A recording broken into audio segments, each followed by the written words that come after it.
ces résultats parce que, oui, il y a eu du faux et usage de faux. Et ce faux et usage de faux n'est arrivé que d'autres personnes que du bureau sortant. Aujourd'hui, comme il y a des articles qui nous régissent en notre sein, donc si les choses sont faites comme il se doit,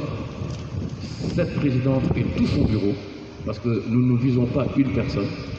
mais c'est quand même la solidarité du bureau. Donc normalement, cette présidente et tout son bureau ne sont plus conviés à participer aux élections, puisqu'il y a eu des fraudes. Et quand il y a fraude, nous avons un point qui nous régit, c'est l'article 18 de notre fédération. Donc faux et usage de faux, on est désolé, mais vous ne pouvez plus vous présenter. Mais malencontreusement, nous avons eu quand même à porter plainte, parce qu'on voulait que cette chose soit portée au plus haut lieu. Comme le dit le proverbe, le linge sale se lave en famille. Le ministère nous a appelés et nous ont demandé de retirer cette plainte, qui était notre droit le plus absolu. Nous voulons gérer la fédération avec le collectif, parce que nous sommes un collectif. Et dans ce collectif, nous avons poussé, nous avons mis au devant de la scène une personne qui doit être le président et d'autres personnes qui doivent avoir des postes. Donc nous ne soutenons pas une personne, mais nous soutenons un collectif pour que les choses soient claires. Et le collectif, c'est nous dans nous, la main dans la main. Et aujourd'hui, le ministère nous demandant de retirer cette plainte, le collectif a décidé de retirer cette plainte parce que si nous devons travailler avec les autorités comme le ministère et autres, nous ne voulons pas être en mode fight avec eux, vu que nous devons travailler avec eux. Donc nous avons abdiqué, nous avons décidé de retirer cette plainte pour que le linge sale puisse se laver en famille. Et nous avons été en contact avec le DC, nous avons été en contact avec l'ADAPS, nous avons été en contact avec le CNOS, qui nous ont reçus. Mon homologue et moi, Mohamed Gueye, qui est président du Freestyle Roller et qui veut et qui se prononce pour être président de la fédération et que nous soutenons. Donc nous sommes arrivés, ils nous ont demandé de trouver un consensus. Et ce consensus a été trouvé. Nous n'avons rien contre la présidente sortante, ni contre son bureau. Nous restons tous des Sénégalais. Nous avons porté plainte parce qu'on voulait nous faire entendre. Et oui, on s'est fait entendre. Raison pour laquelle le ministère nous a appelés, ils nous ont demandé d'enlever cette plainte. Ensuite, qu'est-ce qui se passe? Il faut trouver un consensus, puisque nous sommes Sénégalais. Nous trouvons ce consensus, donc la présidente sortante avait pour objectif d'aller concourir au niveau de la sous-région, parce qu'il y a une confédération africaine de rollers. Son objectif, c'est d'aller être présidente à ce niveau. Nous, notre objectif, c'est de récupérer notre fédération et de pouvoir déployer cette fédération comme il se doit. Donc le consensus trouvé, elle doit partir, elle y va. Mais elle ne gagne pas. Mais parallèlement, le ministère, le CNOS et le DAPS qui nous avaient promis de nous faire nos élections, après l'annulation, ils avaient dit un mois après, ça ne s'est pas fait. Après le consensus, ils nous ont dit lorsqu'elle partira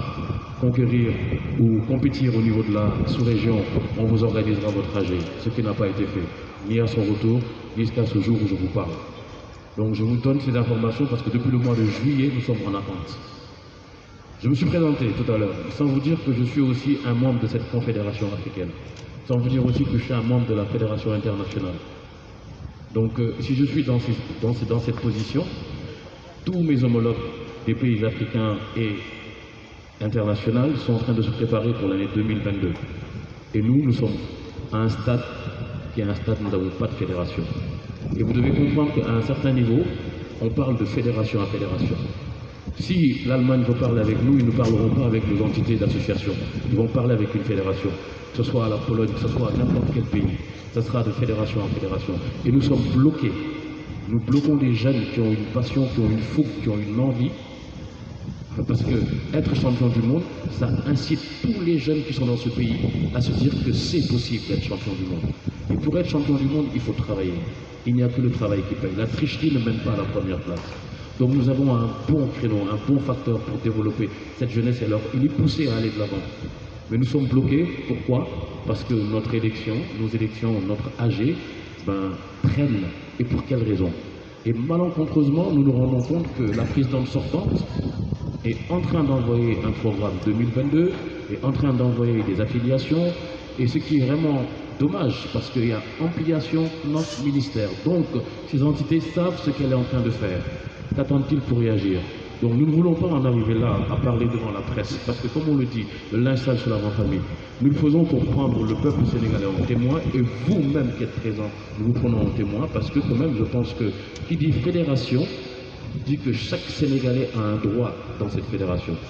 Ce n'est pas seulement les pratiquants qui ont une part, tous Sénégalais. Donc nous voulons faire part de cette chose à la population sénégalaise et aussi interpeller l'autorité de la tutelle et bien sûr l'autorité la plus haute,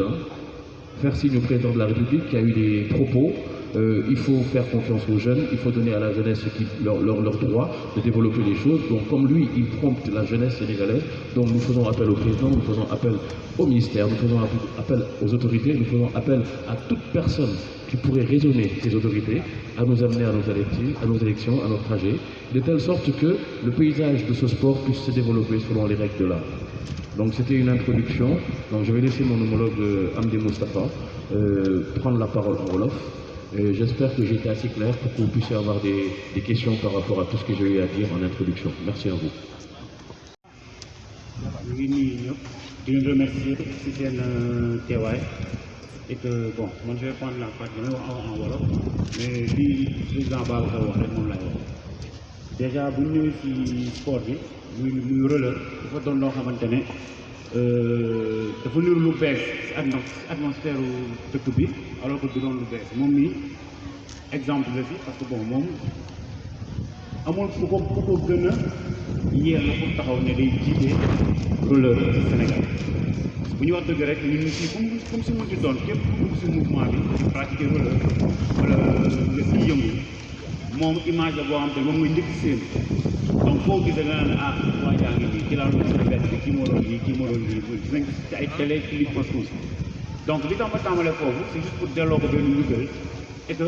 nit ñi tamit mën a xam mën a comprendre ñun situation bi ñu nekk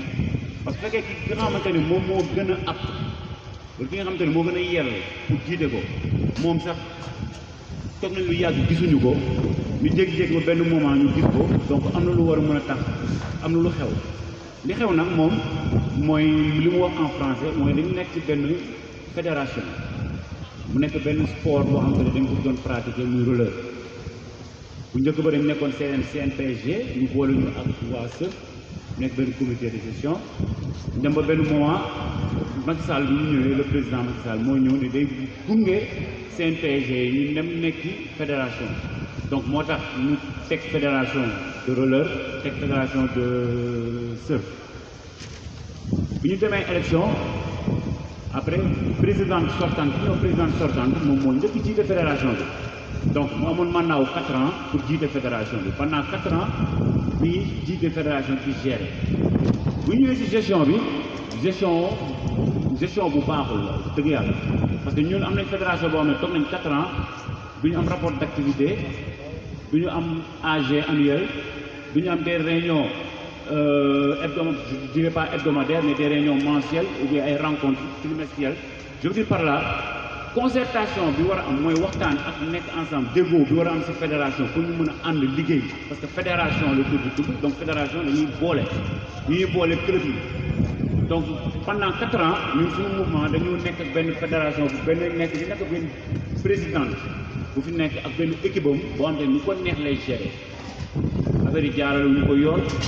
impliqué wuñ ñu ñi nga xamante ne ñoom ñëpp ci biir sport lañu bokk parce que quand même ay club la yoo xamante ne ils sont légalement constitués mel ni comme sénégalais boo xam ne moo judd fii am sa carte d'identité bokk ci dëkk bi donc bu ñu waree voté da ngay dem voté wala ay droit ñëpp ku nekk am ay droit donc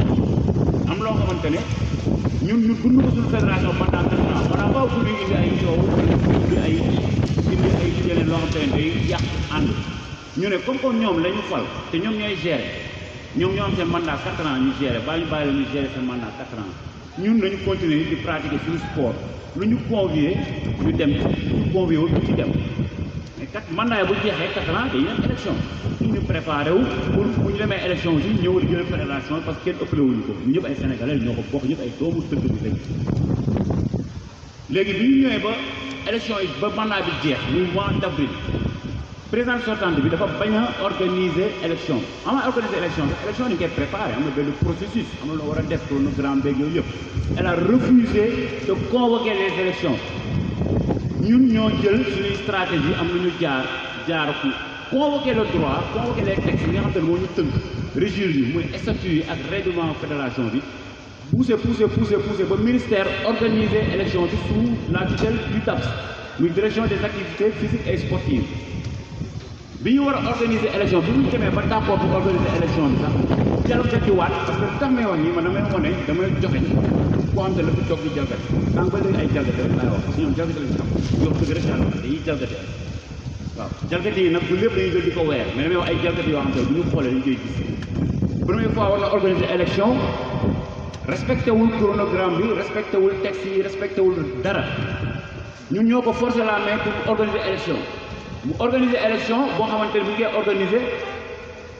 ni muy war a convoquer nit ñi sax pour club yi ñu xam ne élection ñu ngi koy préparé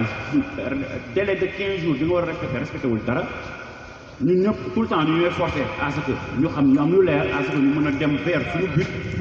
bu ñu ñëwee club yi nga xamante ne ñoo war a voter nga xam ne ñu ko war a recevoir déjà ay une semaine avant normalement bu bàyyi ba si jour bi yow nga ñëw di xam ni kii ñu mel ni ngay benn APR wala keneen keneen war a dem élection si jour bi dañuy xam ni donc APR moo war a dem ak Yewwi Askan bi ak kii aussi c'est anormal le jour J dañuy ñëw xam liste des clubs yi nga xam ne ñoo war a voter et li gën a yéeme ñu ñëw gis ay clubs yoo xam ne ñu xamul suñu jógee parce que ñu tam Sénégal dañu dëkk ku ne mun nga bañ a xam nit ki mais ay dëkkandoo lañ koo gis si ko ñu xamul kii si ko ñu la dëgg wala dëkkul donc club yi fi nekk di pratiquer roller nga xam ne yan club yooyu pratiquer le roller xam nañu roller xam ne ñi si nekk ak ñi si nekkul ba léegi faute grave ñu dem créer ay club fictif indi ko si élection bi indi ay nit yoo xam ne comme suñu jógee xamuñu leen ñu ñëw def usurpation de fonction ak je ne sais quoi ba léegi ci violer dans la violation ñoom lañ siy pousse si foncé ñu ñëw voter anormalement bu ñu voté mu am ay mbuxum sax yu am ci biir voté bi ba kii nii ñu jël ay voix joxoo ko ñu rectifier ko ñu delloo ko ay voix mais ñun bu ñu voté ba pare ñu gis ni am na ay club yoo xam te ne bokkuñu ils ne sont pas légalement constitués du ma bëgg wax foofu noonu mais nag bu ñëw yor carte d'identité di voté ne Sénégalais dem voté élection fekk du Sénégalais malien wala guinéen la amul droit donc loolu tamit c'est une faute grave donc vu tous ces éléments ñu porter recours au niveau du TAPS qui est l'autorité de tutelle parce que c'est notre autorité de tutelle la direction des activités physiques et sportives. bi ñu demee si TAPS moom moo poussé à ce que ñu annuler élection bi parce que bi ñu indi ay preuves ñu gis ñun li ñu indi nii wax dëgg yàlla ay preuves la ñoom ñu annuler ko demande de recours pour ñu organiser waat de nouvelles élections ça c'était en fait les élections yi c'était au mois de juillet ñu ngi ko annulé ci mois août donc depuis mois d'août ba léegi ñun ñu ngi toog di xaar pour ñu organiser ay élections loo xamante ne texte yi danaan sous huitaine la donc parce que texte yi nga xam ne moo ñu tënk préparé na lépp éventualité yëpp texte yi préparé na ko ñun ñuy woote pour ñu respecter texte yi loolu moo ñu poussé ba ñu def jéego yu jot a def ba bind ay plainte yooyu yëpp loolu pour lan la pour bañ a toogaat yeneen 4 ans yoo xamante ne tey rey mouvement bi parce que dañoo toog 4 ans di ko xaar boo xamante ne gestion mauvaise gestion moo fi am président Macky Sall ñu ñëwee si ñoom sobre et vertueuse ñoom seen gestion c'est le contraire du projet ou bien du plan du président Macky Sall honnêtement pour wax dëgg rek loolu tax nag ñun ñu ne duñ ménager benn effort parce que tamit dëkk bi lañ dox ñu ay doomu dëkk bi lañ ma ne nee fii tooguñu fi ku nekk naan man diw mais ñun ñëpp on est des Sénégalais ne égaux on a tous les mêmes droits donc fi ñuy jaar ak li ñuy convoqué li war a lii yëpp mooy dafa am ay textes ñuy tënk ñu am ñu fi nekk di jalgati textes yi ñu nag ñuy woote ne textes yi nga xam ne moo ñu tënk ñu ngi koy jalgati te ñoom ñoo waroon taxaw def de sorte que textes yi kenn du ko jalgati donc ñi nga xamante ne ñoo war a taxaw def de sorte que textes yi du ko jalgati ñuy jalgati textes yi ñun ñii textes yi war appliqué si ñun nan la ñu war a def lu ñu def nag nañu comprendre asalaamaaleykum wa rahmatullah